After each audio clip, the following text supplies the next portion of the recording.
Buenas tardes. Otra semana más nos vemos con el proyecto Patrimonio en Red desde la Delegación de Patrimonio Histórico, aquí en la ciudad de Ronda. Cuando nosotros hablamos, vamos a comenzar a hablar, hemos finalizado el periodo de la prehistoria y vamos a comenzar a hablar sobre la protohistoria. ¿Qué es la protohistoria? La protohistoria es un periodo de transición entre la prehistoria y la historia.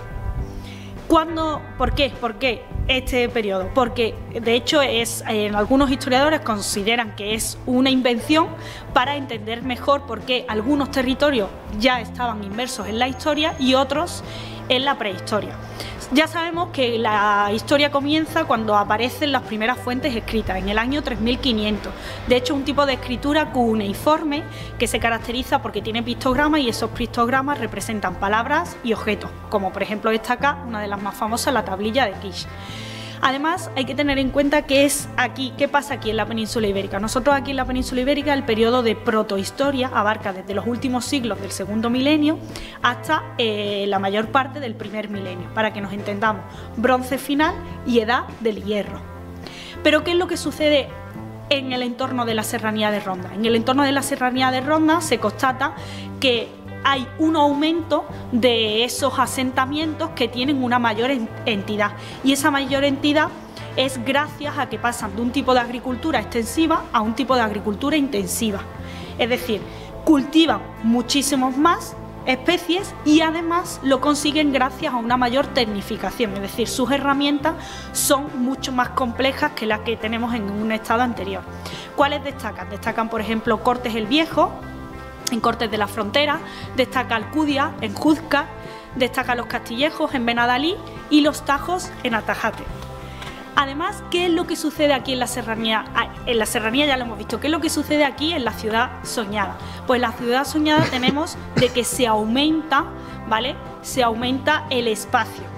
Es decir, antes estaban ubicados en determinados sitios y ahora lo que hay es una amplitud, es decir, una ocupación de ese espacio. Por lo tanto, pasamos a Plaza Duquesa de Parcén, calle Armiñán, calle Aurora, Callejón de los Tramposos, donde nos ubicamos ahora mismo, José María Holgado. De hecho, esos asentamientos que tenemos constancia de que hay, que esas cabañas no difieren mucho de la etapa anterior, pero sí lo que nos encontramos con unos zócalos mucho más complejos. Además, tenemos constancia, porque así nos lo remuestra el registro arqueológico, de que pasamos a una división interna del espacio. ¿Qué quiere decir?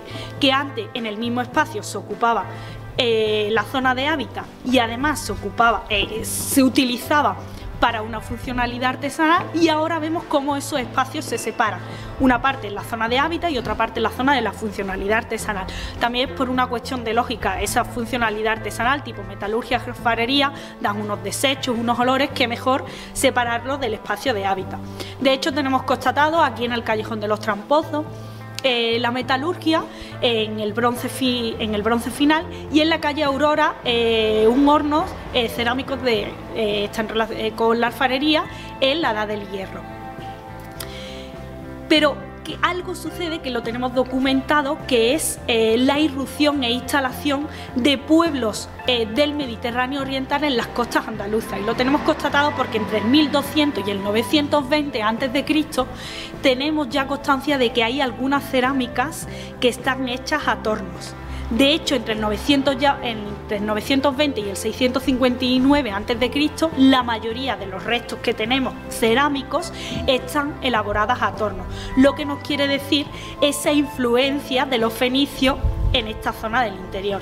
De hecho, esta fluidez y este intercambio, algunos historiadores han hablado de una ruta comercial que uniría entre la zona de Malaca y la zona del interior del estrecho de Gibraltar, pasando por la serranía de Ronda, y que además también permitiría poder sacar todos los excedentes agrícolas que tenemos en el entorno. Es decir, comunicaría Malaca con Tartesos pasando por la depresión, y sería una oportunidad perfecta para que la zona del interior, con lo que hemos visto de una tecnificación y de un mayor cultivo, puedan salir para comercial y haber ese intercambio. Pues sin más, nos vemos la semana que viene. Muchísimas gracias.